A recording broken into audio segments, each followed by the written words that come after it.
Imagine standing on the edge of your wedding day, only to find out the two people you trusted most, your fiancé and your best friend, were betraying you. This isn't just a story. This is my life, and how I turned heartbreak into revenge. I always believed weddings were a symbol of love, commitment, and the beginning of a beautiful forever. Since I was a little girl, I dreamed of walking down the aisle, surrounded by flowers, music, and the faces of those who mattered most. For me, this wasn't just about the ceremony, it was about the story of love that led up to it. And at the center of my story was Daniel. Daniel wasn't just any man. He was kind, ambitious, and he made me feel like the most important person in the world. From the moment we met, there was an instant spark. He would bring me coffee on tough mornings, listen to my endless ramblings after work, and remind me daily that I was worthy of love. Every single detail about him convinced me that this was the man I was supposed to spend my life with. When he proposed, it felt like a dream painted into reality. The way he looked into my eyes, the trembling in his voice, the promise of forever, everything was perfect, and without hesitation, I said yes. Planning the wedding became my obsession, but it was also my joy. I wanted every detail to reflect the love Daniel and I shared. The theme was elegant but intimate, soft white roses, golden accents, and fairy lights that shimmered like stars. I would sit late into the night scrolling through wedding boards, stitching together the pieces of my dream. But I wasn't doing it alone. Beside me, every step of the way, was Claire, my best friend since childhood. Claire had always been there. From high school heartbreaks to college struggles, from sleepless nights of study to the first time I fell in love, she had been my anchor. She wasn't just my friend, she was my chosen sister. So naturally, when it came to my wedding, there was no question. Claire would be my maid of honor. Claire threw herself into the planning with the same enthusiasm I did. She helped me pick my dress, organize the guest list, and calm me down whenever the pressure felt overwhelming. She laughed with me, cried with me, and reminded me that I deserved this happiness. Looking at her then, I thought to myself, this is what true friendship is. As the days drew closer to the wedding, excitement filled the air. My family couldn't stop gushing about the big day. Daniel's parents adored me, and my own parents were thrilled that I had found someone who cherished me so deeply. Everything felt aligned, like the universe was blessing us. On the surface, it was a picture-perfect moment. A woman in love, a wedding around the corner, and a best friend by her side. I thought I was the luckiest person in the world. But what I didn't know then, what I couldn't have imagined in my wildest nightmares, was that the same best friend I trusted with my heart, my secrets, and even the details of my dream wedding was about to betray me in a way that would change everything. For now, I was blissfully unaware. I was counting the days to my happily ever after, completely blind to the storm that was quietly brewing behind my back. And little did I know, my wedding, what was supposed to be the happiest day of my life, would turn into the day I lost everything. Would you trust your best friend with every detail of your wedding? Or would you keep some distance? Claire had always been the kind of person everyone wanted around. She was magnetic, charming, and beautiful in that effortless way that made people stop and stare. Where I was quiet and reserved, Claire was bold and fearless. Where I preferred to stay in the background, she thrived under the spotlight. It was one of the reasons we balanced each other so well, or at least I thought we did. She wasn't just my best friend, she was my protector, my partner in crime, my shoulder to lean on. Growing up when the world seemed against me, Claire was always there. In high school, when I was bullied, she stood by me. In college, when I doubted myself, she was the voice that pushed me forward. And when I thought love had forgotten me, she reminded me that one day, the right person would see me. So when Daniel came into my life, it was only natural that Claire became part of our story too. She would tease him, test him, and sometimes even interrogate him like an overprotective sibling. Daniel, being the patient man he was, laughed it off and played along. In fact, he and Claire got along surprisingly well. I used to joke that sometimes they seemed more like siblings than friends, and Claire would just laugh, wrapping her arm around me and saying, "Don't worry, babe. He's yours. I'd never steal your spotlight." Those words used to make me smile. They made me feel secure. After all, what kind of best friend would betray a sister's trust? As the wedding preparations intensified, Claire became even more involved. She took her role as maid of honor seriously, sometimes even more seriously than I did. She organized the bridal shower, handled complicated vendors when I was too stressed to manage, and even kept a little notebook where she wrote down all the details to ensure nothing slipped through the cracks. Everyone adored her. My parents often said how lucky I was to have such a loyal friend. Daniel's mother even joked once that if Daniel hadn't proposed to me, maybe he would have ended up with Claire. We all laughed, brushing it off as harmless fun. But now looking back, I wonder if that was the universe's way of warning me. Claire was flawless in her support. She made me feel like she wanted nothing more than to see me happy. She was there late at night helping me address invitations. She was there at dress fittings, her eyes lighting up as though my happiness was her own. And when I broke down in tears one night, over the stress of getting everything perfect, she held me, whispering, "You deserve this fairy tale, and I'll make sure you get it." But behind those comforting words, there were moments, tiny cracks, that I ignored. Times when I'd catch her staring at Daniel a little too long, or when her compliments about him felt too layered, too heavy with something unsaid. There was one evening when Daniel and I invited her over for dinner. We were laughing, sipping wine, when I excused myself to grab dessert from the kitchen. As I returned, I caught Claire leaning closer to Daniel, her hand brushing his arm in a way that felt strange. The moment I walked in, she pulled away, flashing me her usual carefree smile, and joked about how terrible Daniel's wine-pouring skills were. I brushed it off. Claire was touchy, I told myself. That's just how she was. And yet, somewhere deep inside, an uneasiness stirred. I silenced it because I trusted her. I wanted to believe the best in her. After all, this was Claire, the friend who knew everything about me, the one who'd promised to stand by my side no matter what. What I didn't know then was that Claire's definition of standing by my side was far different from mine. While I was dreaming of walking down the aisle, she was secretly plotting to take my place. Do you believe in keeping your best friend close to your partner? Or do you think some boundaries are necessary?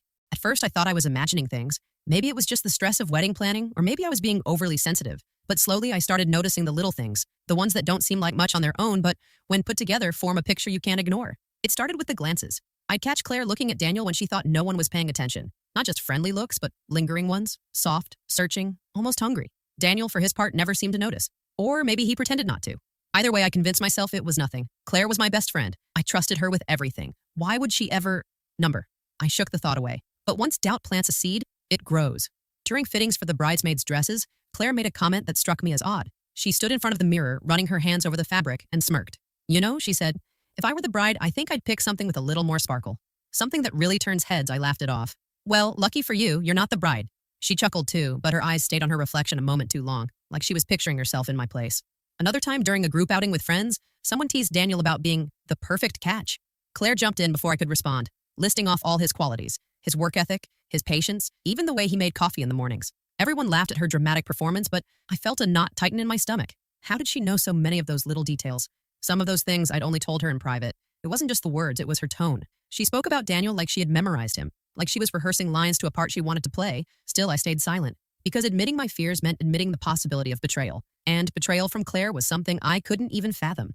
Then came the texts. Claire had always been close to me, but suddenly she seemed closer to Daniel too. Whenever I borrowed his phone, I'd notice her name popping up more often. At first, it was casual. Don't forget the cake tasting tomorrow. Or, she's stressing again. Be patient with her. But then there were messages like, you looked so tired today, hope you're okay. And that joke you made earlier was hilarious, still laughing about it. Harmless on the surface, but off. Too personal, too familiar. I asked Daniel about it once, trying to sound playful. So, you and Claire are texting a lot these days. He shrugged. She just wants to help with the wedding. She's trying to take the pressure off you. I nodded, forcing a smile. Maybe he was right. Maybe I was just paranoid. But then, there was that night. I came home earlier than expected from a late meeting and found Daniel in the living room. He was on the phone, his voice low, almost secretive. When he noticed me, he hung up quickly. I asked who it was and he said, just work. But I had seen the screen light up before he pressed the button. It was Claire's name. My chest tightened, but I forced myself to laugh. Work with Claire? That's a new one. He smiled nervously and changed the subject. That was the moment I realized something was wrong. Maybe it wasn't outright betrayal yet, but the lines were starting to blur. And while I wanted to believe it was nothing, the quiet ache in my gut told me the truth. This wasn't just in my head. The glances, the messages, the late-night calls. Claire wasn't just my maid of honor anymore. She was creeping into places she didn't belong, and I was terrified of what I might discover if I kept digging. Would you confront your best friend right away if you noticed these signs, or would you wait for more proof? Doubt is a cruel companion. It doesn't knock politely before entering. It seeps in quietly, filling the corners of your mind until it becomes impossible to ignore. For days after catching Daniel on the phone with Claire, I couldn't stop thinking about it. His nervous smile, the way he rushed to end the call, the excuse that didn't quite fit. It replayed over and over, each time leaving me more unsettled. I wanted to believe him. I wanted to believe her. Claire had been my best friend for years, practically a sister. She was the one who held my hand when I cried after breakups, who stayed up late helping me cram for exams, who made me laugh so hard my stomach hurt. Betrayal didn't fit the version of her I carried in my heart, but the signs were stacking up, and I couldn't ignore them anymore. The worst part was how it began to change me. I found myself watching everything more closely, analyzing every glance, every laugh, every word exchanged between them. I started second-guessing conversations, replaying moments in my head, late at night when I should have been sleeping. It was exhausting, like living in a constant state of suspicion. At the next wedding planning session, Claire leaned in to show Daniel a seating chart. Their shoulders touched and she didn't move away. Instead, she lingered, smiling at him in a way that made my stomach twist. I told myself I was being ridiculous, but the image burned in my mind. Later that evening, Daniel mentioned offhandedly that Claire had suggested a different band than the one I'd chosen. She thinks a live jazz quartet would feel more romantic than a DJ, he said casually, as if it were no big deal. But to me, it was a big deal. Claire wasn't just helping anymore. She was inserting herself into decisions Daniel and I should have been making together. Decisions that were mine to make as the bride. And Daniel listened. That was what hurt the most. It wasn't just about the band. It was about the way he seemed to value her input, the way he smiled at her suggestions, the way he defended her when I disagreed. Suddenly, it felt like I wasn't planning our wedding. I was planning a wedding with her. One night, lying in bed, I stared at the ceiling and whispered to myself, am I losing him? The silence that followed was louder than any answer. I started withdrawing, not just from Claire and Daniel, but from the joy I should have been feeling. The excitement of dress fittings, cake tastings, and flower arrangements was clouded by suspicion. Every happy moment felt tainted, as if betrayal was hiding in the shadows waiting to strike. Friends noticed. My mother asked if I was okay. I brushed it off with excuses about stress, but inside I was unraveling. The cold doubt wasn't just about them, it was about me too. Was I being paranoid? Overly sensitive? Or was I finally seeing the truth I had been too blind to face? I tried to confront Daniel once. We were sitting at dinner, the quiet between us heavy. I put my fork down and said, Daniel, are you sure there's nothing going on with Claire? His eyes widened, shocked. What? Of course not. How could you even think that? I shrugged, pretending it wasn't serious. You just seem close, that's all. He reached across the table and took my hand. She's your best friend. She's just helping. You have to trust me. I wanted to. God, I wanted to. But his hand felt colder than it used to, and my heart whispered a truth I wasn't ready to hear. The cold doubt had settled in, and once it takes root, it never leaves quietly. Would you trust your partner's reassurance or keep digging if your gut told you something was wrong? They say the truth always finds a way to the surface. For me, it came crashing down like a tidal wave, shattering the fragile hope I had been clinging to. It started with something small, an innocent enough mistake. Claire left her handbag at my apartment after one of our wedding planning sessions. She often did, so at first I didn't think much of it. But when I picked it up to set it aside, her phone slipped out. The screen lit up, revealing a notification. It was from Daniel. Last night was amazing. I can't stop thinking about you. My hands shook so violently I nearly dropped the phone.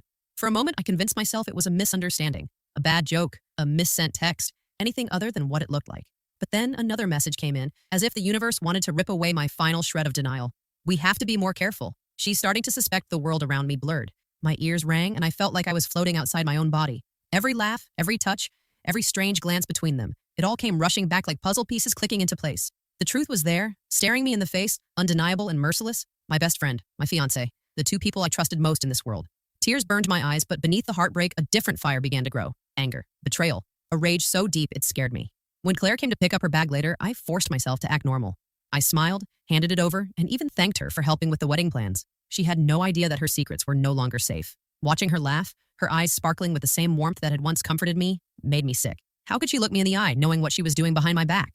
That night, I confronted Daniel. I didn't show him the messages right away. I wanted to see if he'd admit it himself. Daniel, I said softly, is there something you need to tell me? He frowned, confused. What do you mean? You and Claire, I whispered, my voice trembling. Are you... The silence that followed was suffocating. His eyes darted away, his lips parted as if searching for the right words, but nothing came out. That was all the answer I needed. When I pulled out my phone and showed him the messages, his face went pale. He stumbled over excuses. It was a mistake. It didn't mean anything. I still love you. But they sounded hollow, pathetic. You cheated on me, I said, the words tasting like poison. With her? With Claire? He reached for me, but I stepped back, my body shaking. Don't you dare touch me. The betrayal cut deeper than any wound I'd ever felt. Not just because he had been unfaithful, but because it was with her, my sister in every way but blood, the one person I never thought would hurt me. That night, I cried until my body went numb, but somewhere between the sobs and the silence, I made a decision. I wasn't going to be the broken girl they expected me to be. If they thought they could betray me and walk away unscathed, they were wrong. This wasn't just heartbreak anymore. This was war. If you discovered messages like this, would you confront them immediately or secretly plan your next move? Revenge doesn't begin with a scream. It begins with silence. The night I discovered Daniel and Claire's betrayal, I wanted to burn everything down. I wanted to scream, to throw his ring in his face, to call Claire and curse her name until my voice gave out. But something inside me whispered that anger alone wouldn't be enough. If I truly wanted justice, I had to be smarter than both of them. So I waited. The next morning, I looked in the mirror and forced myself to smile. Puffy eyes, trembling hands, and a shattered heart. But behind it all, there was a new fire.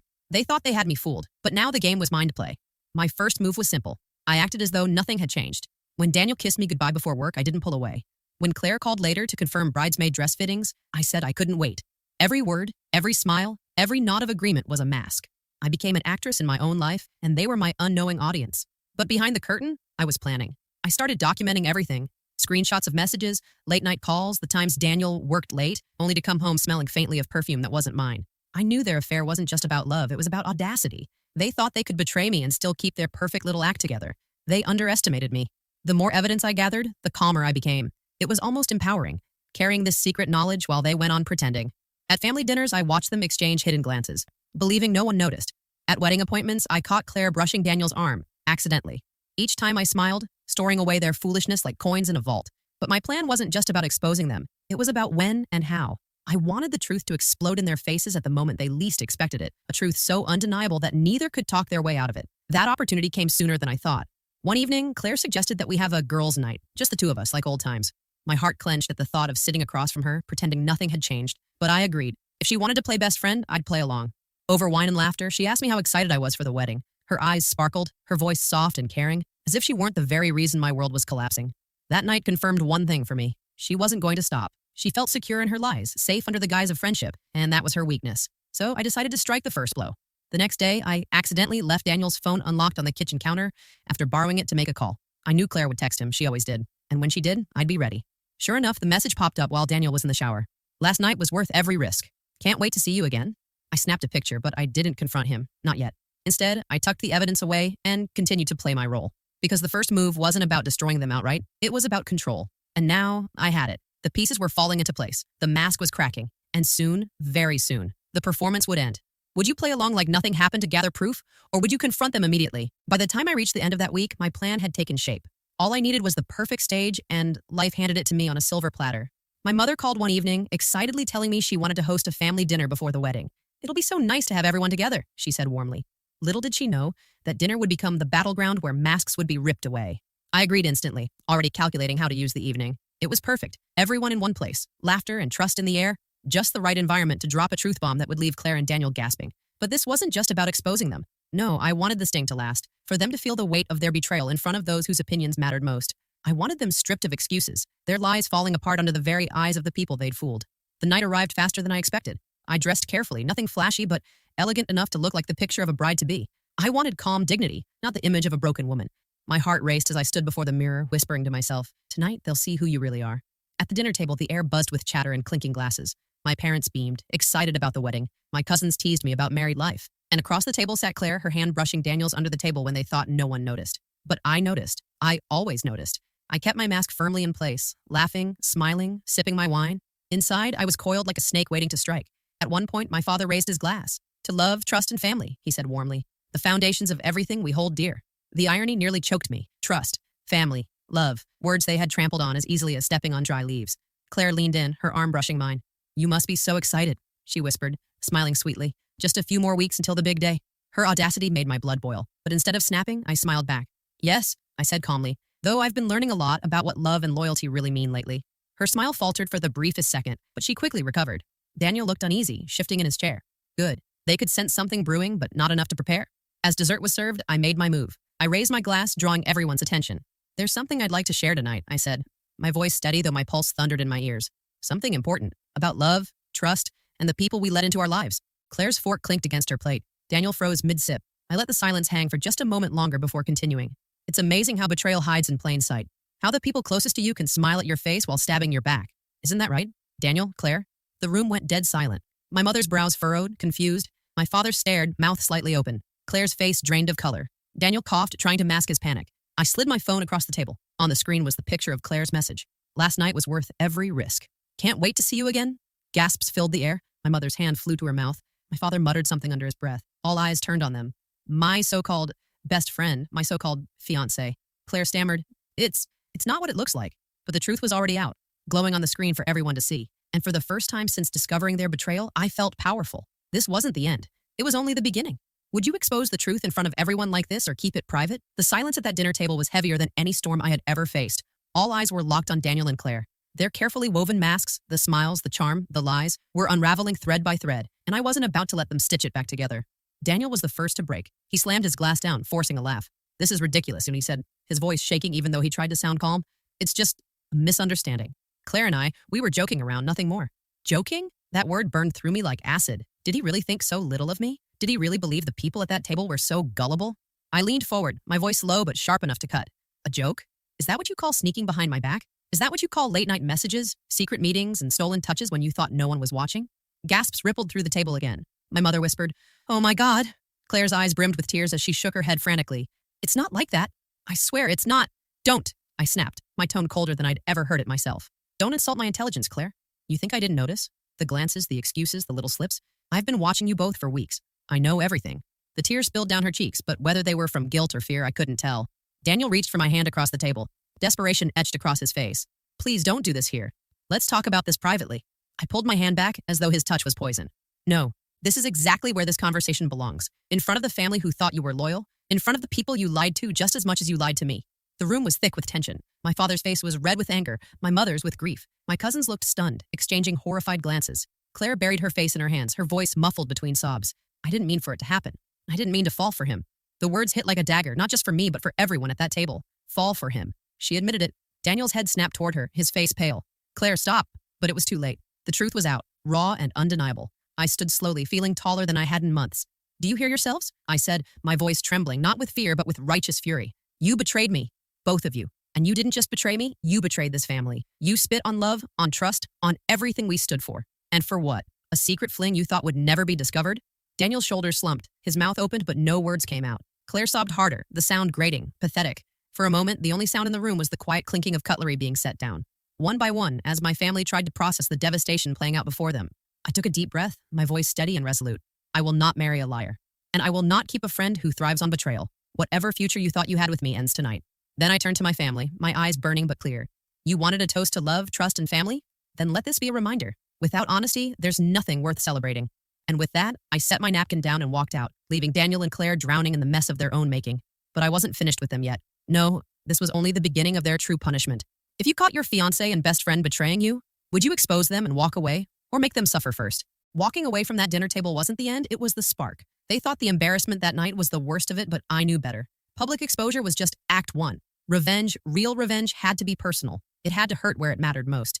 And I had every tool I needed. Daniel had his career, a pristine reputation in the corporate world, built on the illusion of loyalty and trustworthiness. Claire had her carefully crafted image, the sweet best friend, the golden girl everyone adored. Both of them thrived on appearances. So naturally, my revenge began with tearing those masks apart.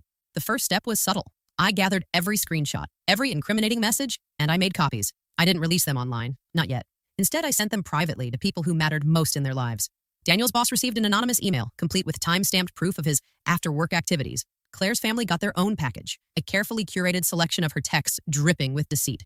The ripple effect was immediate. Daniel was called into HR within days. His unprofessional conduct wasn't just about his affair, it was about trust, about the lies he told to cover up late meetings that never existed.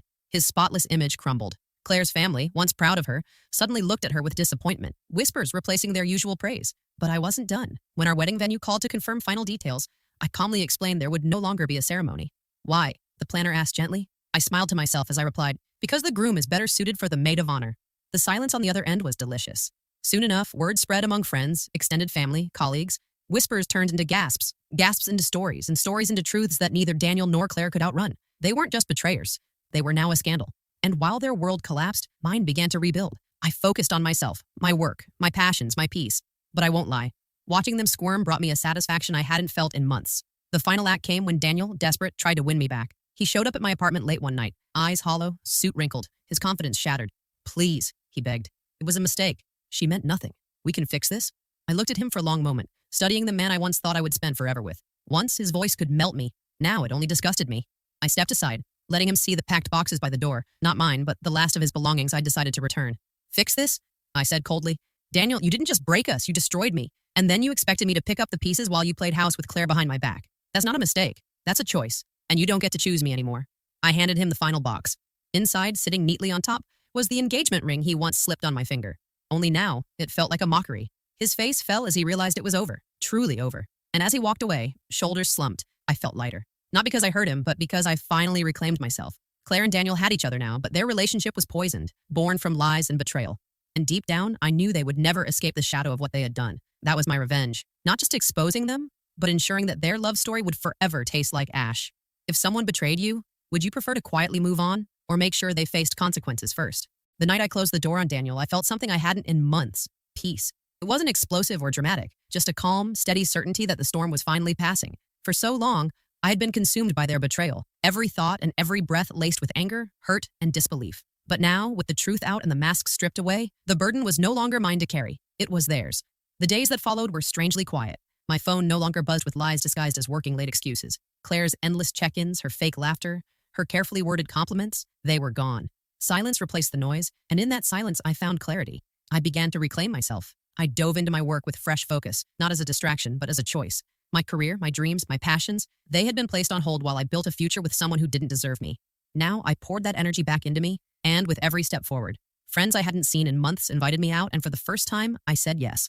I traveled, I laughed, I rediscovered hobbies that once made me feel alive. Piece by piece, I was stitching myself back together, not as the woman Daniel left behind, but as the woman I was always meant to be. And life had a funny way of rewarding that strength.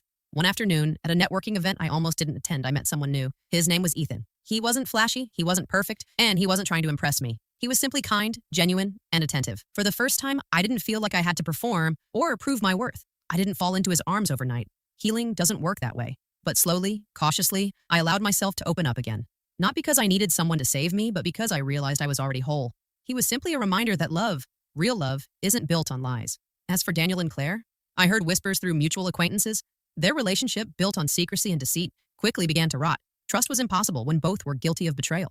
Daniel's career never fully recovered, and Claire's reputation was scarred beyond repair. They had each other, but in truth, they had nothing. And I had everything. Not the money, not the status, not even revenge, though I won't deny the satisfaction of seeing justice unfold. What I truly gained was freedom. Freedom from lies, freedom from the people who pretended to love me while stabbing me in the back, freedom to live, to dream, to start fresh. Standing by the window one morning, sunlight spilling into my apartment, I realized something. Betrayal hadn't destroyed me. It had revealed me. It showed me the strength I didn't know I had. It forced me to demand the respect I always deserved. It pushed me into a life I might never have chosen, but one I was grateful for. This wasn't the ending I imagined when I said yes to Daniel's proposal, but it was the beginning I didn't know I needed. A new dawn, a new me, and this time, no one could take it away. Have you ever faced betrayal from someone you trusted? How did it change you? Share your story. I'd love to hear from you.